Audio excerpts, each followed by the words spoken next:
La présidente, messieurs les ministres, monsieur le président de la commission des finances, monsieur le rapporteur général, mes chers collègues, le 24 avril dernier, j'ai voté pour Emmanuel Macron au second tour de l'élection présidentielle.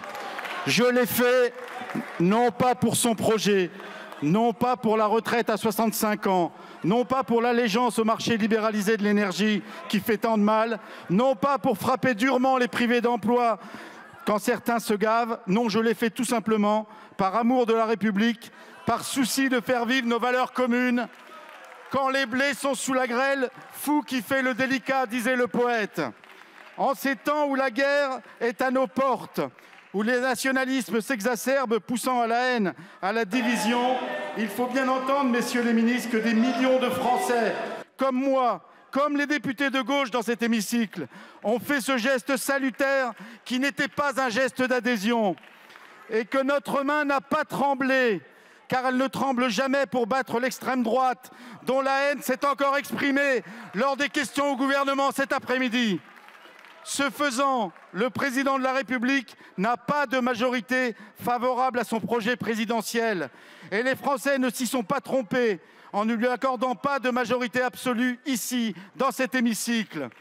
Alors, toutes vos circonvolutions, vos rodomontades expliquant que le projet présidentiel doit être déroulé coûte que coûte, relèvent plus de l'incantation qu'autre chose et risquent de se fracasser sur la colère et la mobilisation sociale.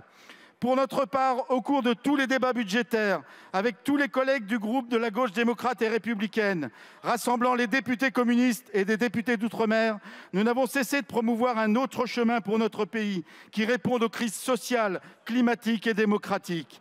Alors que les 500 plus grandes fortunes ont vu leur patrimoine doubler en moins de 3 ans et que 10 millions de personnes vivent sous le seuil de pauvreté, il faut retrouver l'égalité par un impôt plus juste, plus progressif, un impôt qui s'attaque à la rente. Les effets de l'inflation, la perte de pouvoir d'achat des couches modestes et moyennes, et par votre refus d'augmenter les salaires, ne détruisent pas seulement des vies, ils pénalisent notre économie.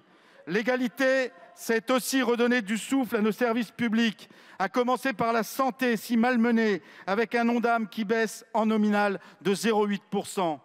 Il faut retrouver le chemin de la liberté. Libérons-nous du carcan imposé par les traités européens de Maastricht et de Lisbonne, un carcan qui pèse sur les peuples en portant un modèle profondément injuste qui nous conduit à lâcher notre souveraineté sur l'énergie et place les citoyens, les PME, les collectivités territoriales devant un mur. Un modèle qui conduit à transférer les richesses produites de plus en plus vers la rémunération du capital.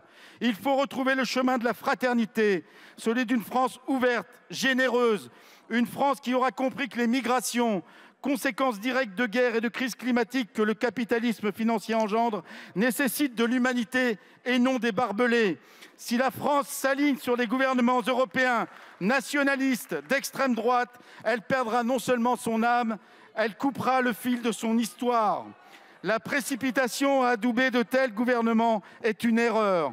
Monsieur le ministre, c'est en ayant en tête l'exigence de porter haut nos valeurs communes de la République par des politiques publiques ambitieuses, généreuses, qui combattent un système profondément inégalitaire que nous avons débattu de la volonté d'une loi de programmation des finances publiques différente.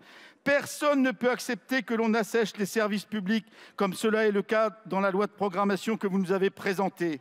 Un seul exemple, l'enseignement scolaire, dont le budget augmentera en 2023, mais qui baissera en 2024 et 2025 en prenant en compte l'inflation.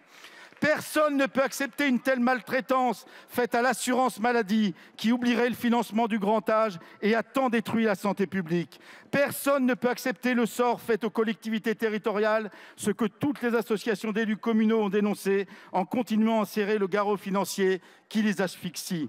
C'est pourquoi ce projet de loi de programmation des finances publiques, même famélique, doit être rejeté. L'urgence est de ne pas continuer dans cette voie de l'échec qui risquerait d'avoir comme issue le pendant de ce qui se passe en Italie. Ne soyez pas, messieurs les ministres, les Mario Draghi de ce côté des Alpes. Et c'est parce que nous sommes responsables qu'avec tous les groupes de la nouvelle Union populaire écologique et sociale, nous proposons un projet alternatif, juste, efficace et porteur de jours heureux. Un projet qui associe l'égalité pour tous les territoires de la République, en Hexagone comme en Outre-mer. Je vous remercie. Merci beaucoup.